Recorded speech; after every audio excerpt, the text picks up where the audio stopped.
Salut à tous, ici Zor. Aujourd'hui on va parler d'une petite crapule qui ment et arnaque les gens. Et cette dernière se nomme El Costo.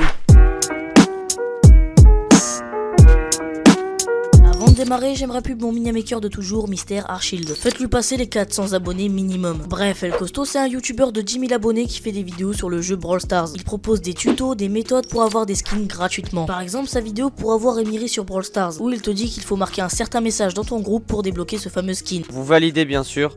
Donc voilà, vous avez validé sur le chat du club. Sauf que les gens ont commencé à se rendre compte que c'était totalement fake, que c'était juste un mec qui vendait du rêve comme les glitchers Fortnite, et qu'on ne pouvait pas avoir de skin gratuitement sur Brawl Stars, à part si c'est un cadeau de Supercell, les développeurs du jeu. Suite à ces événements, il a fait une vidéo pour se défendre. Vous avez 8 ans, 2 ans et demi, et vous êtes encore entré en CP ou quoi les gars? Wesh, faut avoir un mental de guerrier, je sais pas moi.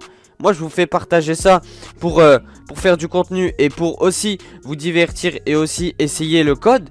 C'est pas pour foutre la merde. Je sais si tu le testes un mois après ça va jamais marcher.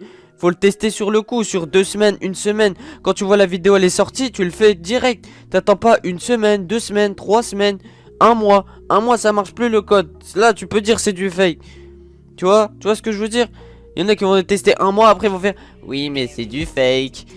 Putain de ta grand-mère, ferme-la ta bouche. Wesh, toi t'es le genre de mec qui parle trop, t'as envie de lui mettre un seau sur la tête, ma gueule. Bon, très clairement, à part insulter et faire le nerveux derrière son écran chez lui bien au chaud à la maison, le seul argument qu'il donne c'est que ses méthodes ne marchent plus 1 mois voire 1 semaine après la sortie de sa vidéo. Sauf que j'ai activé la cloche et les commentaires qui lui disent vraiment que c'est fake apparaissent environ 15 heures après la sortie de sa vidéo. Et en 15 heures, on a largement le temps de réaliser sa méthode. Et quand il y a trop de personnes qui lui disent que cette dernière est bidon, il désactive les commentaires. Ce mec n'a aucune race. Ce qui est dommage, c'est que tu fais une vidéo explication où tu donnes qu'un seul argument et il est éclaté. Ce qui prouve bien que t'as rien à dire, tu balances juste de la merde sur YouTube et c'est tout. Il y a aucune réflexion derrière. D'un point de vue design, sa chaîne est dégueulasse, il ne fait pas de miniature et du coup ça donne un côté brouillon à sa chaîne. Et pour arranger ça, il a contacté un youtubeur du nom d'Icebug, qui était JFX à l'époque. Ils ont donc fait un marché, Icebug lui fait une bannière et El Costo lui échange contre une toute petite pub. Icebug a fait son taf, mais El Costo lui n'a pas respecté le contrat. C'est un manque de parole et c'est de la trahison. Icebug a bossé comme un chien des heures sur sa bannière et El Costo n'a même pas pris le temps de faire une petite pub. Alors que ça prend quoi, 5 secondes? Et à chaque fois qu'Icebug mettait des commentaires sous les vidéos d'El Costo pour avoir son dû, ce dernier les supprimait. Pour conclure, El Costo est un menteur, un manipulateur et un escroc. Ses vidéos se résument à du rêve et du mensonge. Et là, à l'instant où je faisais les vocales de cette vidéo, sa chaîne s'est faite supprimer. Voilà qui termine parfaitement ma vidéo. J'aimerais remercier Icebug pour les détails, infos, etc. Si cette vidéo t'a plu, le like, l'abonnement, le partage, tu connais. C'était Zor, ciao.